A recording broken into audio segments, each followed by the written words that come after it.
Hi everyone, and welcome back. I am very pleased today to be joined by Michael von der Schulenburg, a member of the EU Parliament, also who spent 34 years as a UN diplomat. So welcome back to the program. Thank you. Thank you.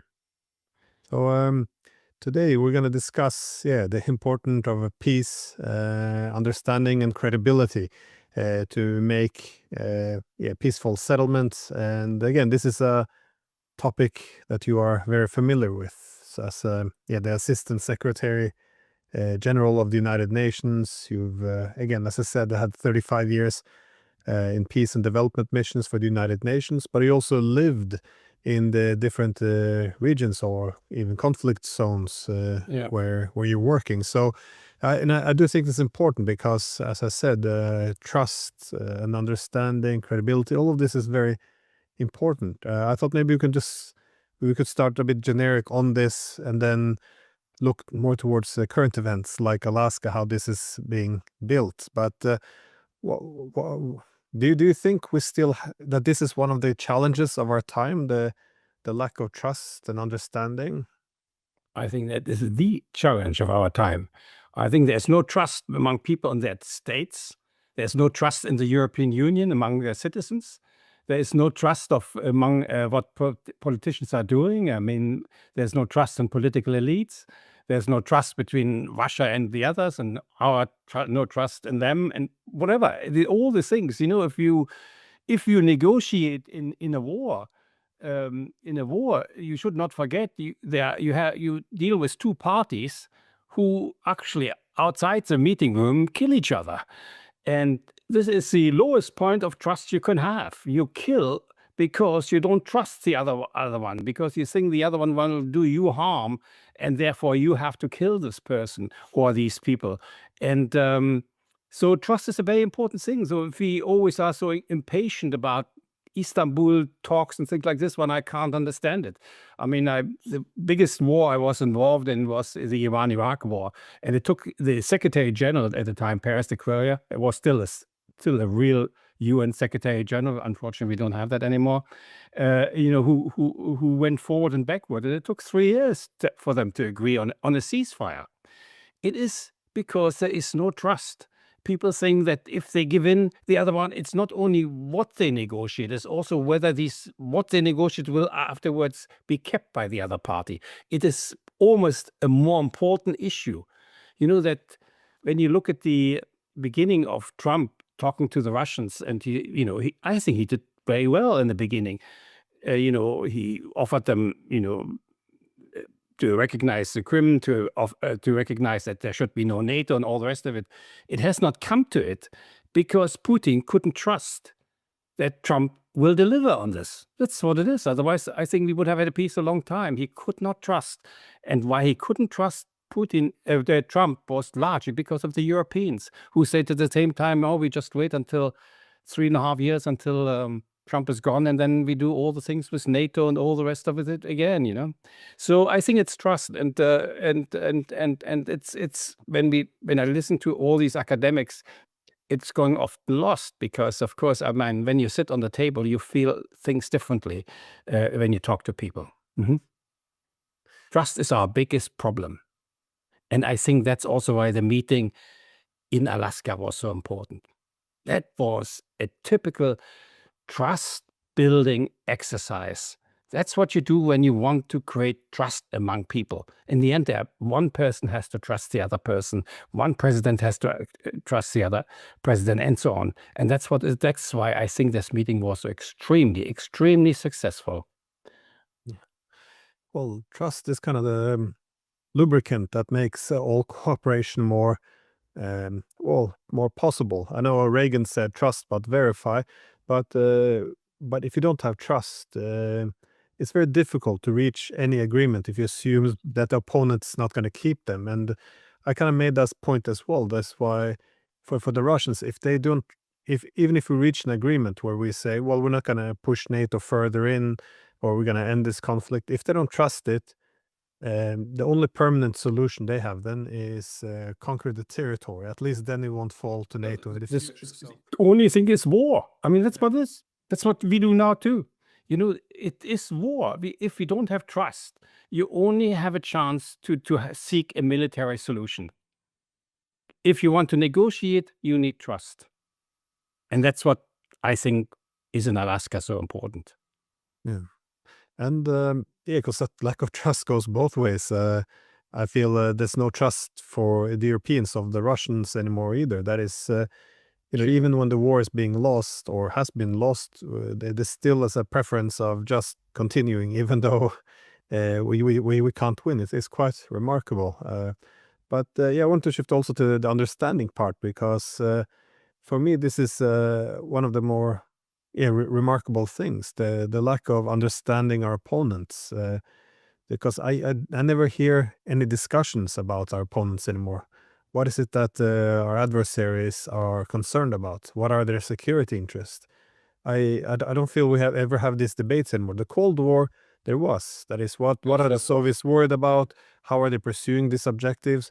But these days, I never hear anyone talks about what China is worried about, what Russia is worried about, Iran. It's always this almost cartoon character we create where they all their motivations are created by their internal belligerence or their imperial ambitions or something that has nothing to do with us. I find this to be dangerous as well. I'm just curious what do you think about it? Why is there no understanding of our opponents? And I know in Germany you have an expression, the Putin versteher, someone that understands Putin. I think it's I'm one of them, that's I'm not sure that I understand it, but I try to understand it. Glenn, the thing is the absence of diplomacy nowadays. No? I mean, we haven't had this even in the Cold War. I would say that we are probably today in a more dangerous situation, also because of the development of weapon systems than we were in the Cold War, because we don't have diplomacy anymore.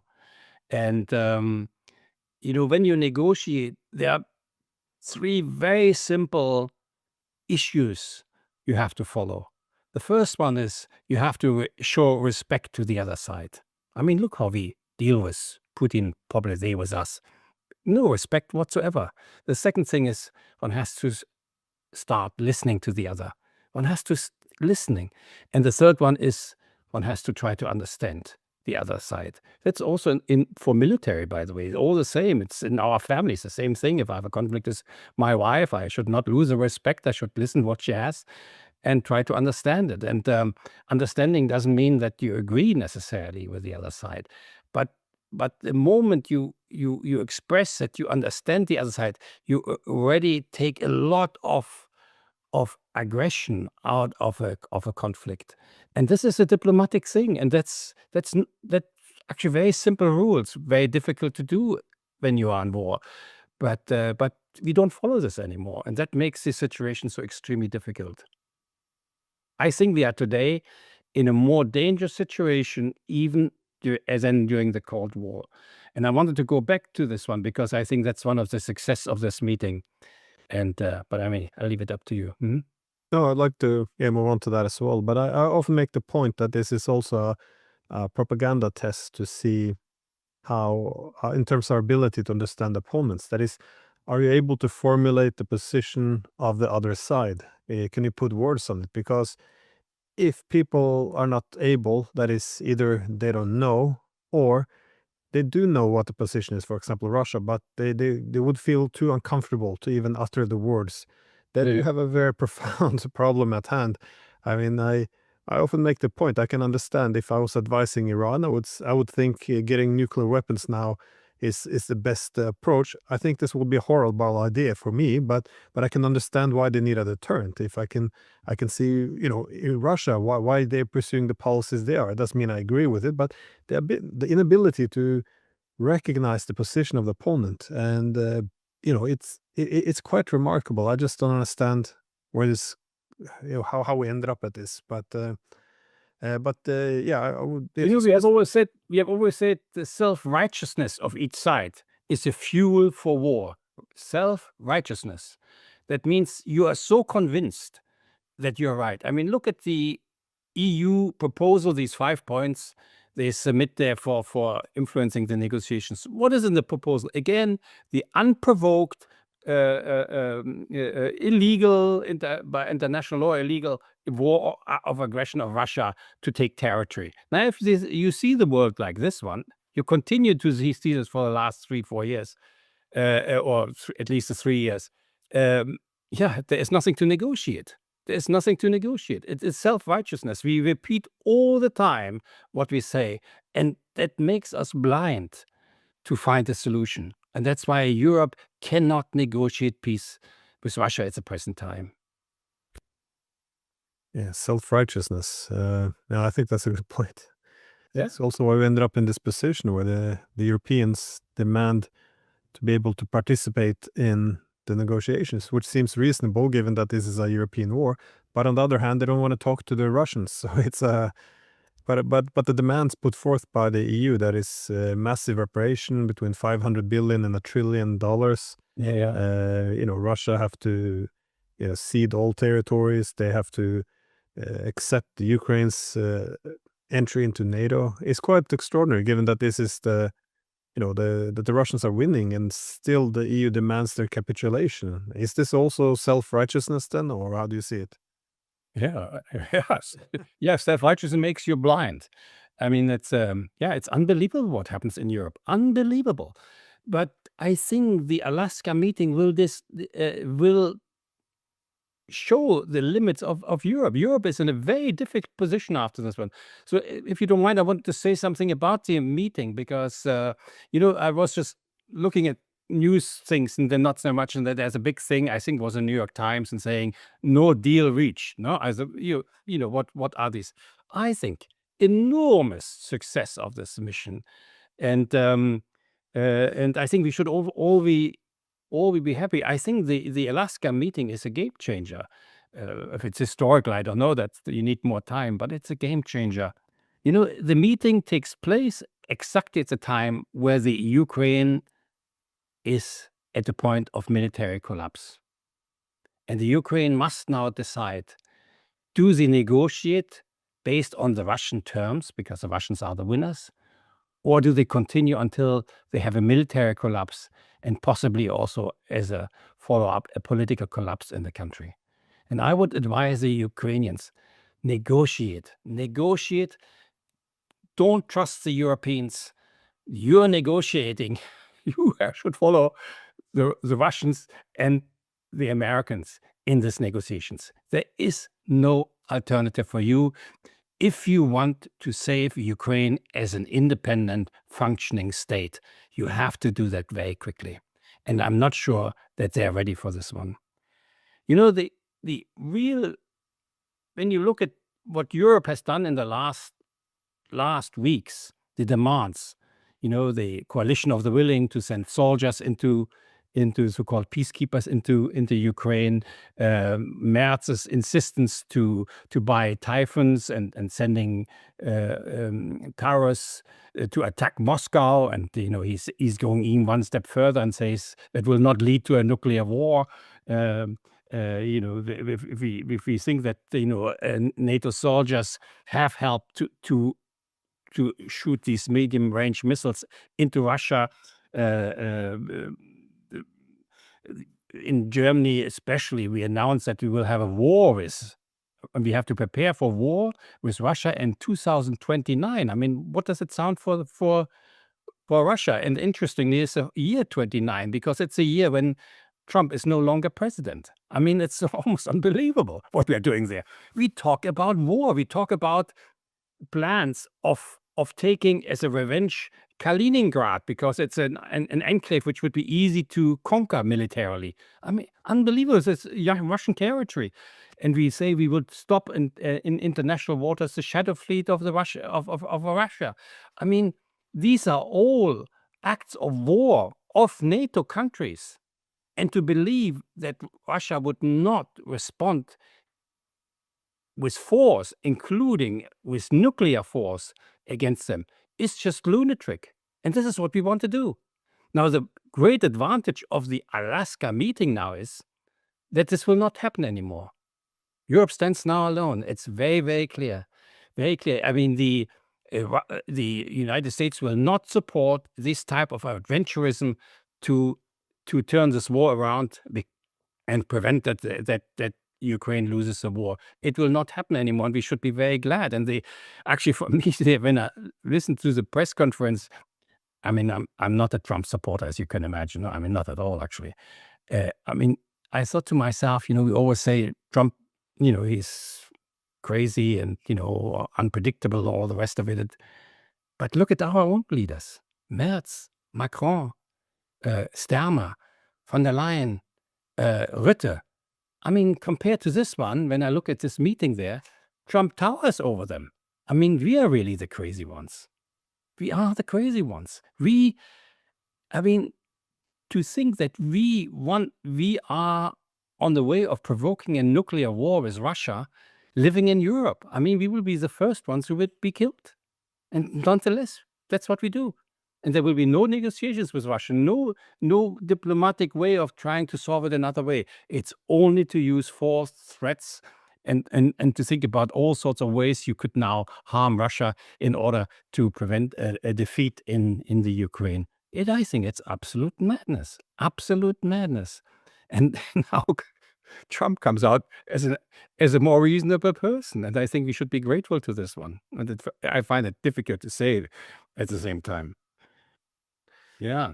I used to teach. I was also thinking that when I saw these pictures, Putin arriving in Alaska, that this meeting recognizes now Russia as a great world power. And if you think that this war started by trying to push Russia only to become at best a regional power, to take it off from the geopolitical map, and by cutting it off from the Black Sea, by bringing countries like Georgia and Ukraine and Moldova into NATO and so on, and circle it all, it has exactly the opposite effect. And that is what is happening now in Alaska is basically a recognition of the results of this war. Russia has won it. Russia will be now the strong country. European Union, who thought they could use a war to unite and to make Europe a great power at par with China and the United States, because that's really the plan of von der Leyen and these people, have failed. I mean, I wouldn't even not surprised if within the next 2 years the European Union will falter. I mean, will at least break somewhere. It will not disappear, but it will somehow break because of our policies in the war with Russia. And and the other loser is, of course, Ukraine. So what Trump really did is receiving the winner of this war. That's typically what one does. I'm often. Yeah. And you know how secure they were about the thing is that neither of the two sides had military brass bringing with them. So they all, also visually, when you look at the teams that met there, you didn't have, a row of generals with all their medals and things like this one. No, it's almost as the war is over. And you don't have to talk about the military things anymore. You talk now about other things, the relations with Russia. I mean, that Russia invites the US president to come to Moscow. Unthinkable. But he hasn't said no. And so I think the relations with Russia will be very important. Economic relations they speak about, the Arctic, the space, and luckily also about arms control and things like this one. So there are very important things on the plate which are beyond already the Ukraine war. So in a way they have said, the Ukraine war is something. And to this one, the second thing is that Trump didn't insist anymore on an immediate unconditional ceasefire. At least we didn't hear anything about this anymore. And that means that he recognizes that one has to discuss the root causes first. And he allows basically Russia to continue a war without, I mean, there wasn't any criticizing for this one. So also here, it's a recognition that the realities are now different. They are now different. And, they have not, they probably have, or they have not, I don't know, they haven't said anything to it. whether they have really some parameters of how to end the war, what it is. But it is surely not an unconditional ceasefire, an immediate unconditional ceasefire. So I think they recognize that Russia has a claim that that Ukraine should remain a neutral country. They have a claim to protect the Russian population. They have a claim to have an access to the Black Sea. This is a recognition, and Putin should go. And then the third thing is, which I think is the outcome, is that we know the United States will now withdraw from the Ukraine war, at least militarily. I mean, they have announced it many times before, and there's this interview with Vance just, I think, a week ago on Fox News. United States will not continue to supporting the war efforts of Ukraine. That means the Europeans stand now alone. And because Europeans cannot afford this war, have not the ability to escalate this war, all their plans, which I mentioned before, are basically now defunct. And I'm very happy about this because it's just crazy. So Europe has somehow to reorient. Ukraine will have to reorient. They know now that they will not be saved by the Europeans because Europe cannot save them. So their only options, if they act rationally, is to rush to speak with Trump and then with Putin. I mean, they have to make a deal. And I think it shouldn't be such a big deal. I mean, the territories Russia claims have been annexed to the Ukraine only in 1922. 1922. The Crimean Peninsula only in 1954. I mean, Ukraine could very well survive without these territories. It would maybe even make it a more coherent country because it would more emphasize that Ukraine is Ukraine and not just, Russia with some local dialects of Ukrainian dialect. No, that Ukraine could, I mean, Kiev will always remain a big European capital. Odessa will always remain a big port. They will have Lvov, looking towards the European Union and Krakow to look towards Russia. I mean, this is still a very big country. And if they continue the war, I mean, all the young people they lose, all the people who flee their countries, I mean, the depopulation of the country, the destruction of any form of industry, of electricity, or whatever there is, it's so great. I mean, if they continue the war, they will not survive as a country. And there's even the risk that they lose Odessa, because the rational thing for Russia is, of course, if they don't agree to take Odessa, because then they really have decapitated Ukraine. And they should prevent it and we should all help them to end this. Europe doesn't do it because it says, oh, you have to continue the war because otherwise it's an unfair peace. But in reality, what we're doing is destroying the Ukraine. And this is also the point I make, because always in Europe they portrayed as immoral to accept such such a loss to Russia. But as you said, every day the situation gets worse for the Ukrainians. That means more Ukrainians killed and who fled, less territory, and all the infrastructure destroyed. They can't rebuild afterwards. The country could collapse. Just for many people, this was quite predictable. That is, people like Henry Kissinger, he made a point back in 2014 that if we do recognize that Russia is a great power, and he said, I do think they are, then we should look at where we can harmonize our interests. Because if you're going to go after them on everything, in my opinion, you end up in a situation where it's winner takes all. So it's all or nothing. And if for someone who used to teach security strategy and military strategy at the university, I made the point that this is the worst position you can be in, because then countries are willing to risk everything, and that's what you're seeing now. I mean, you mentioned Kaliningrad, like, oh, it will be easy to invade Kaliningrad because it's surrounded by NATO countries, it's kind of exposed. But then what? There's 1 million Russians living in Kaliningrad. Are they going to be forcibly expelled? Are they going to be living under NATO occupation, 1 million Russians? I mean, how is Russia going to just capitulate and say, well, okay, I guess we lost it?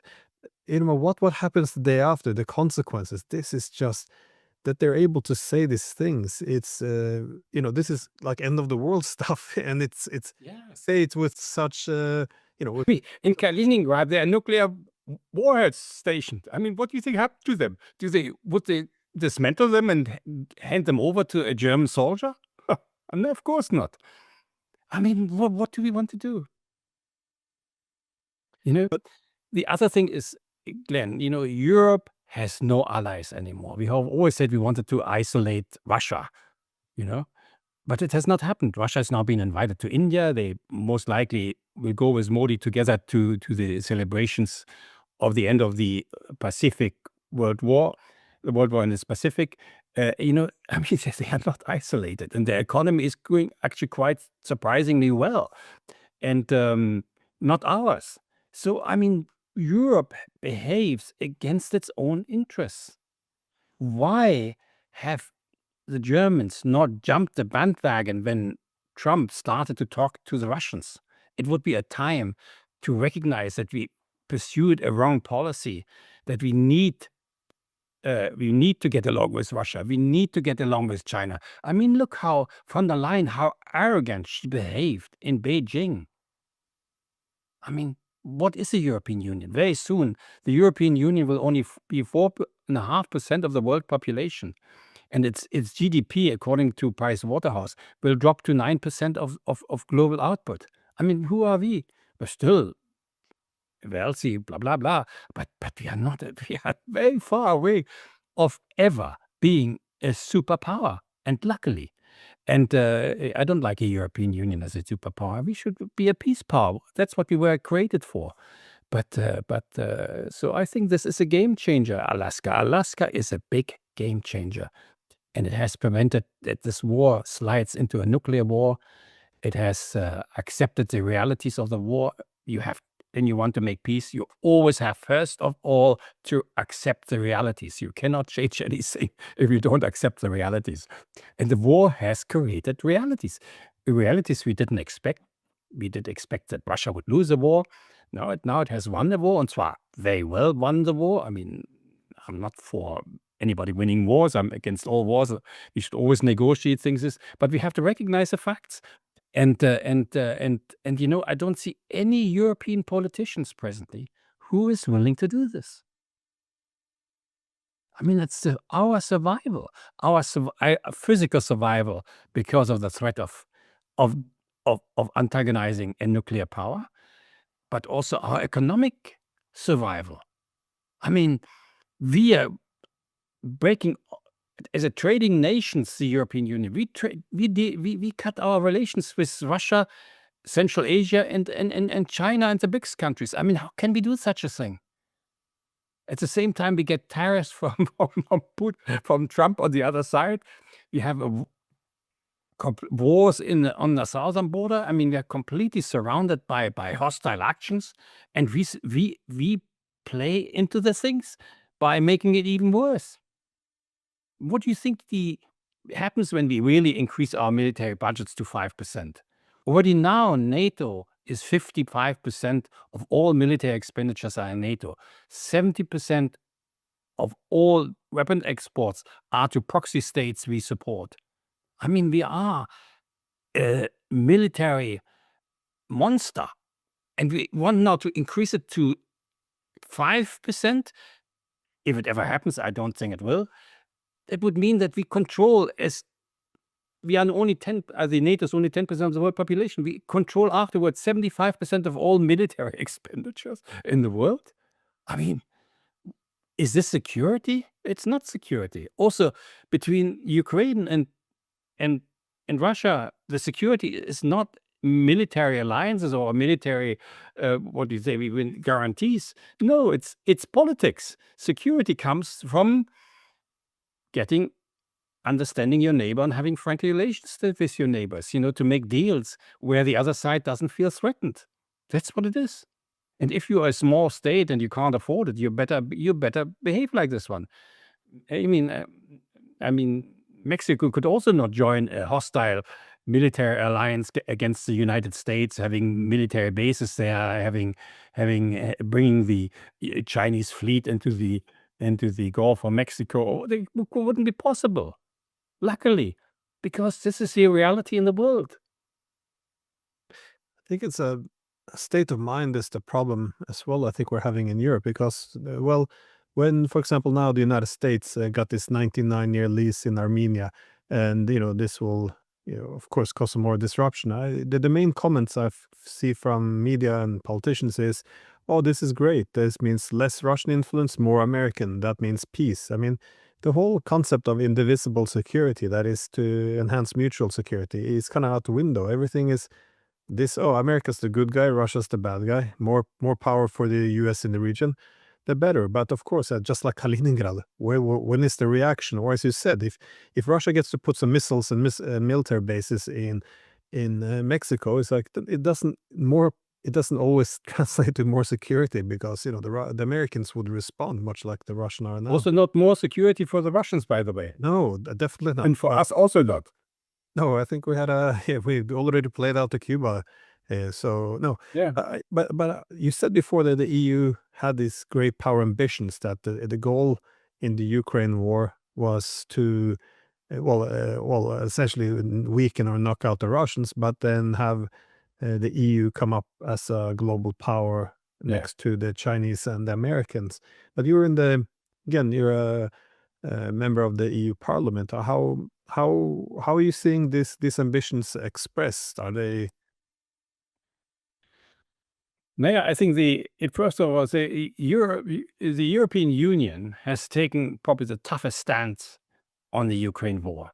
The Ukraine war helps them to unite the states behind them. And if you look even at the latest memorandum, which was not by the European Union, but includes all the European countries. I mean, even Slovakia signed it. I mean, there is a lot of pressure of keeping these things together.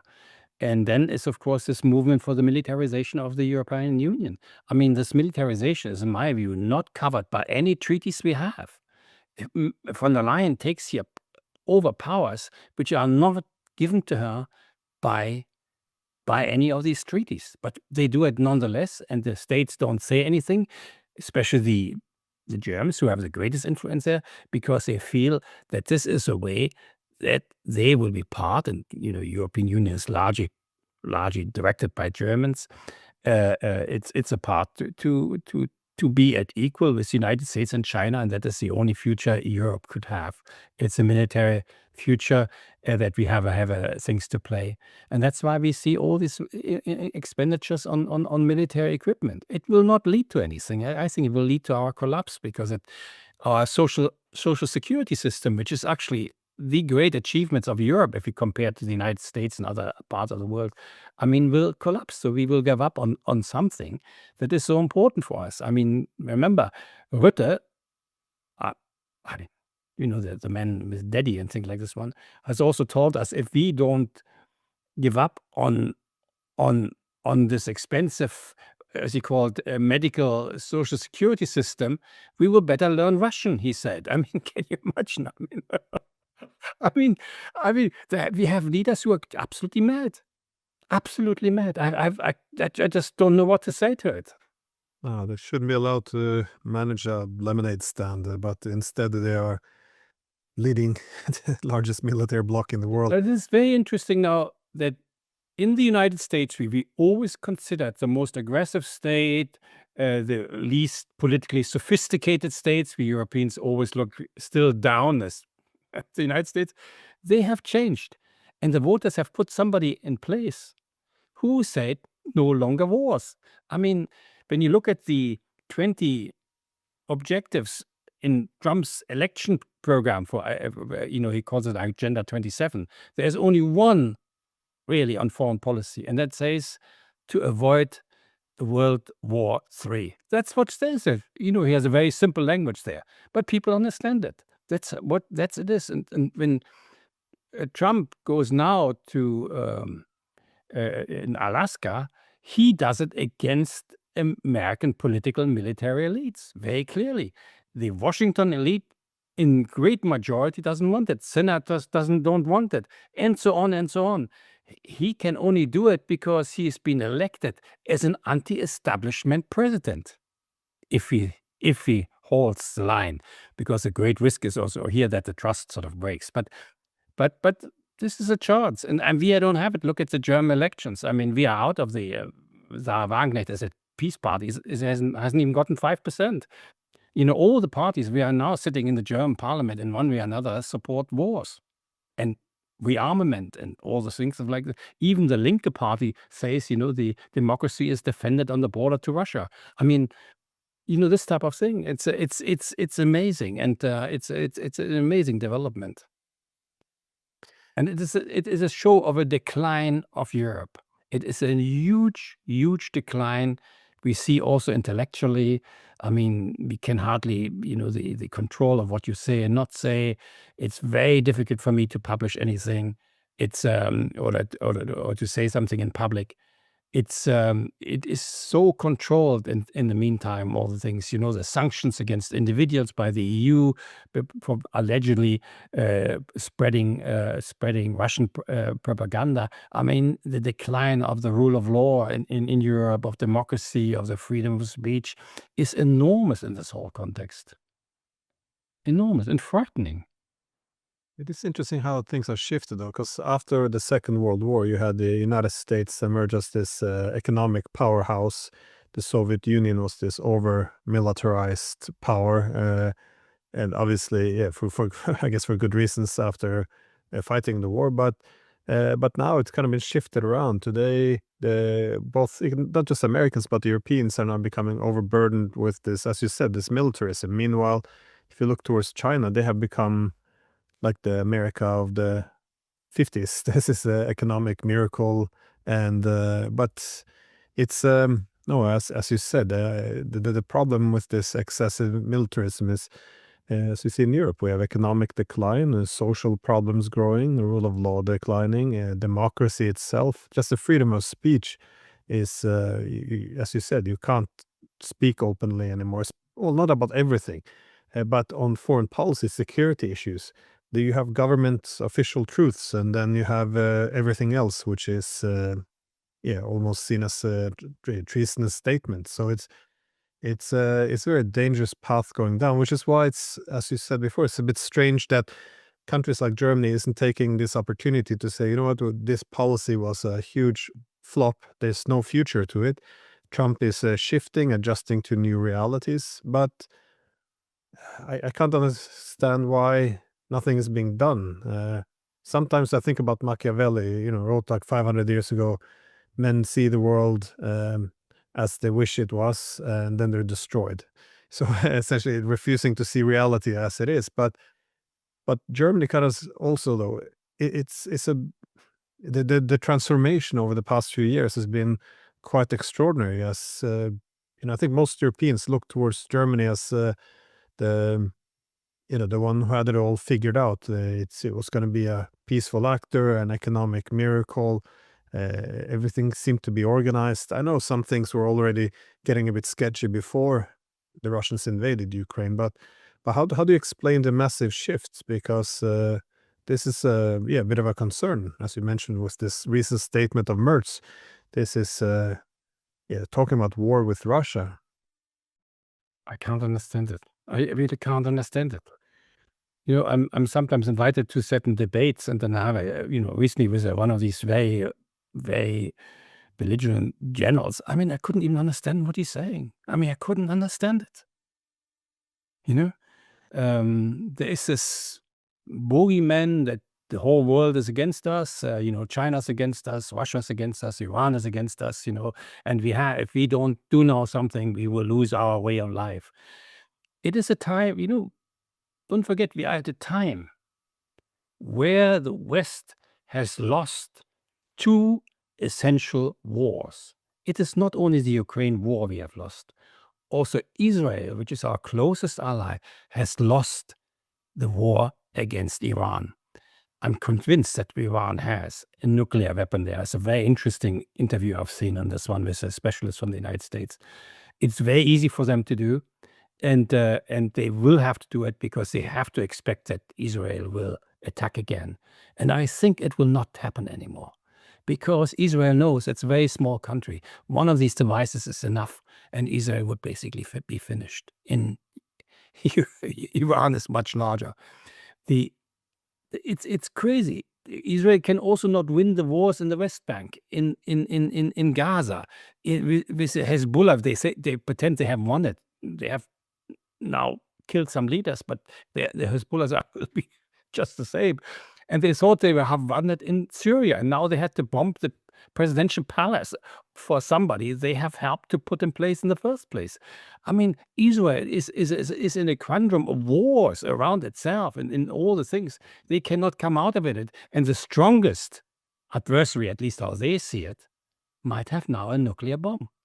I mean, you know, interestingly also that the Saudi Arabian prince had called twice Iran to express solidarity. Pakistan has offered to give Iran a nuclear bomb. I mean, don't we get where the world is? That this type of things we do will not be able to continue? Yeah, no, I mean, these countries are also there. I mean, they are 90% of the world population. 90%. Who are we? Where do we, when children go in our schools, they see a world map with Europe in the middle, and Europe looks then very much larger than it is in reality because it's sort of in the middle. We still have this image when we have von der Leyen raising her finger in parliament and saying, now secondary sanctions, if China and these don't do, India doesn't do what we want, we will sanction them. I mean, she doesn't realize that this doesn't work anymore. It will not happen. That's also why the sanctions don't work anymore. We don't control the world economy anymore, not at least as we used to do. And I think then it has something positive about these things. The other countries have not reacted to us by building a NATO or a military alliance that would threaten us. Not. I mean, BRICS is much larger now than the G7 economically. Also in technology. I mean, all the technology is now in India and partly also in Russia, but in China, not anymore in Europe. We are losing in all these things, but we are putting now more and more money into war, into the NATO, into all these type of things, instead of going around and saying, listen, we have to find a new way of how we live together, and we will be a constructive party in this whole thing. My last question to you though was about how you see, given after Alaska, because you called it a game changer. What is the future of Europe? Because when I look at the goal to have this unipolar moment, or a collective hegemony of the West, I always point out that the key criticism in the 90s was this would be a temporary construct, because it would be very costly over time. We would exhaust ourselves, spend ourselves into debt. Our legitimacy would decline, and then the rest of the world would begin to collectively balance us. Now you see this having happened. I mean, the Americans are now $37 trillion in the hole in debt. This is then manifesting itself as socioeconomic problems within political polarization, a lack of legitimacy of media, politicians. So all the problems we see now, but also that the rest of the world would engage in this collective balancing, because they wouldn't want to be held down in order to keep this hegemonic system in place. And the more the hegemony would try to assert itself, the more the international system would begin to balance. And you see this now with this, as you said, this secondary sanction threats against India, a country that really, really wants to get along with the West. Now they're realizing that, okay, they're going to have to learn to depend less on the West, because we're weaponizing the dependence. So it seems as if the rest of the world's kind of losing its faith in Europe. We do look a bit like the crazy person in the room at times, and the Americans, they want to pivot to Asia. The Russians want to focus more on Asia. What is the future of Europe in this? Because it's very hard to see how Europe is going to find its place in this new multipolar world. We keep fighting and fighting to restore this unipolar moment, but doing so only incentivizes the rest of the international system to push back and decouple to a large extent. So I don't know. Do you have any optimistic thoughts, I guess, The around whole future process views? of the European Union is to accept there will be a multipolar world. The only conclusions they draw from it, that in this multipolar world, they must be one of the three superpowers in the world. That's what it is. So it is already accepting that the unipolar world will not happen anymore. But that's also why we take these very aggressive attitudes, and it will not happen. I have 4 children. I have now my 5th grandchild is coming, and I think I will end up with 9, I think, before I go in a box. So I'm very much future-oriented, and I see the future of Europe extremely bleak, because the decline of the economy which we see in Europe will accelerate. We cannot survive if we don't get along with Asia. If now Asia is cut off by Russia controlling the whole line from the Bering Sea to the Black Sea, and we think that through Armenia, we have a loophole or somehow, it's completely crazy. We need Russia because of its raw materials, because of the energy, because of also the trade. We have to have access to Central Asia. We need the access to India, and we need the land bridge to China. And we do everything to block this off. I mean, I don't know. I don't know. I don't know. I mean, I don't know. I mean, I'm just writing a booklet on the UN Charter, because I think the UN Charter, and I'm a great defender of the UN Charter, also because I've been in so many countries with the wars. And, then you have this little booklet virtually under your pillow, because if you don't have this one, you would have no value system at all to adhere to, why there should be negotiations, why we should have peace. We in Europe have completely ignored the UN Charter. We speak about the rules-based order. This doesn't exist. The rules-based order is never recognized by any other country except in NATO countries. And for them, rules-based order means you set the rules, you do what you want, but you insist that we do other things. It is not coming. We have to go back to the UN Charter, which is greatly supported. I mean, if you look at the founding documents of BRICS, it's the UN Charter on top. Non-interference in the internal affairs of other states. And so, I mean, all these principles from the UN Charter. Where do we find it in the West? We need it much more, because for a very simple reason, the development of military systems and the speed with which they can nowadays be delivered doesn't allow wars as a solution for political conflicts. So we have to go back to the Charter, which says we should negotiate our conflicts. And we should try everything, international courts, whatever things, but all peace-building measures to prevent, because we will continue to have conflicts among states, but we should not have it to go to war. So it will be a booklet, and I will also do it in English. I look forward to seeing that. And yeah, well, again, this is the problem, I think, now for the Europeans. We're becoming, by cutting ourselves off from the rest of the world, we become not just Russia, China, but now India as well, apparently, or increasingly at least. Africa also. I mean, look at what happens in Africa. Yeah. Well, this results in excessive dependence on the US, to the point where it's becoming appropriate to speak of Europe as a vassal, but yet the Americans doesn't even want to be here. So they want to go to Asia. So it's such a horrible position to be in. And I can't understand the strategy behind it, which is why I'm a bit frightened when I speak to members of the EU Parliament. I can't understand it either. So I would hope that there would be some strategic rethinking and adjust to the world as it is, reality, because I think this is very, very quickly going the wrong way. But I very much hope you're correct, though, that this Alaska will be a game changer. Let me just say, the UN Parliament I find very difficult. It's an extremely pro-war parliament. And I have now created with some friends a working group on peace. And you believe it or not, there was no working group, with all the working groups they have, on peace for the last 8 years in the European Parliament. Apparently peace is not an issue for them. And also we didn't get the agreement, so we have to call it an informal peace working group, whatever it is. That means that we won't get any money for it. It's all very, very difficult. I think by the beginning of next year, we think if we, across several parties, we could develop a manifest, nothing more than 2-3 pages, where this reflects what kind of European Union we want to have. And that must be, of course, a European Union that is not militarized, that looks for peace and all the rest of it.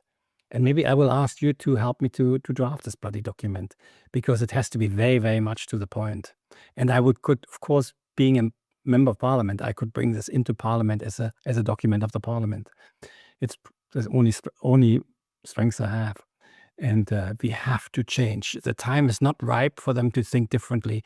But with Alaska, we come to it much closer, that there has to be a rethinking also in the European Parliament. So let's try if we can have an impact on this. Yeah. Well, we're happy to participate, and yeah, thank you so much for Thank you. sharing your thoughts on this Yeah. very important summit. I think it was too many people maybe dismissed it because it didn't deliver a peace right away. But I think this will be a very long process. But this, I think, was a very important start to it, though. So Yeah. so thank you again. So I see you next time in Netherlands. Yes, I might drop by there very soon, actually. And send me your email address, and then I will. Yeah. Okay. Thanks a lot. Bye. Thank you.